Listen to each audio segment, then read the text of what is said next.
Hello minasan, kumusta kayo? I hope you're doing well today. Ngayon ay niyaya kaming kumain sa labas ng tatay-tatayan naming Japanese. Sa 5 years namin dito, siya yung pinaka naging close naming katrabaho na tinuring na naming tatay o pamilya dito sa Japan. Super bait nito minasang. Maaasahan lalo na noong times na malungkot kami at miss na namin ang Pilipinas at pamilya or nagkakatrouble sa trabaho. Siya yung handang tumulong sa amin at very open na tao.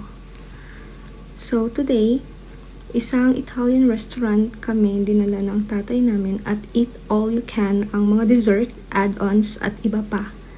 Ayan, nagchismisan muna kami. Ayan, pagpatuloy nyo lang yung pagpapacute. Ayan, medyo slow mo para intense. Ay, ito nga pala si May. Kasama ko sa apartment. Dalawa lang kami sa aming munting bahay. Ito nga pala yung aming Japanese na tatay. Pangalan niya ay Nishigaki. Ayan, Nishigaki-san. Tatay for short. Pasok na kami guys. Magla-lunch kami. It's 11:10 in the morning. So, maaga kaming nakarating sa restaurant. So, ito yung ambience. Ganda siya. Parang Italian talaga siya. Yan, may mga paso-paso. Sana pwedeng iuwi yan. Take home. Char. Hindi na namin sinulat yung pangalan namin dun sa papel. Kasi kami lang naman yung unang customer nila. Ito, ganda ng counter nila. May mga wine pa. Wine ba yan? O, alak. Oh, may dessert. Ayan, excited na ako. Ang dami pagkain. My gosh, naglalaway na naman. Attach. My gosh. Ay naku, sundan ko na nga sila.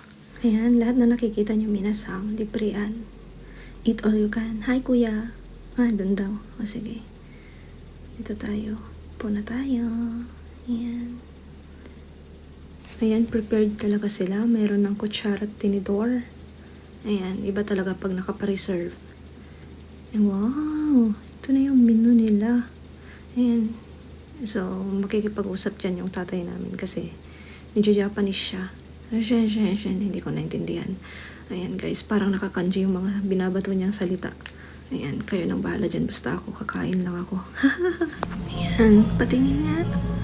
Ay nako, ang mamahal. Pikit na lang tayo. Total libre naman ng tatay namin. So, shut up na lang ako dito sa gilid. Magsasanitize lang tayo. Ayan. So, bago tayo kumuha ng mga pagkain, kailangan handa tayo. Dapat nakamask din. Tapos, kailangan magsuot ng gloves, plastic gloves. Ayun, kinukuha ng tatay namin. So, ito yung mga dessert. Ayan, may ice cream. Ito, mga cakes, cheesecakes. Ano pa yan. May mga fruit salad. Oh. And tapos na kaming kumain guys. Hindi ko na pinakita kasi baka mamaya sabihin nyo ang dami kong kain. Baka sabihin nyo ang laki ng subo ko. Ito naman. Grabe ang lakad nyo. Parang Miss Universe. Ayan. Paslo-slow mo pa.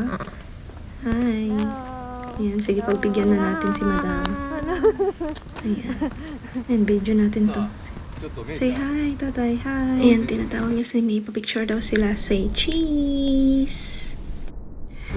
Ito nga pala yung view sa labas paggabi namin. Nasang ganda ng house. Ayan, di halatang restaurant. So, ito yung name ng restaurant, Olive and Kitchen sa Kakogawa. Ayan, kung sinong gustong pumunta, punta na kayo. Ayan, minasang. Thank you for today. Sa susunod ulit. Bye!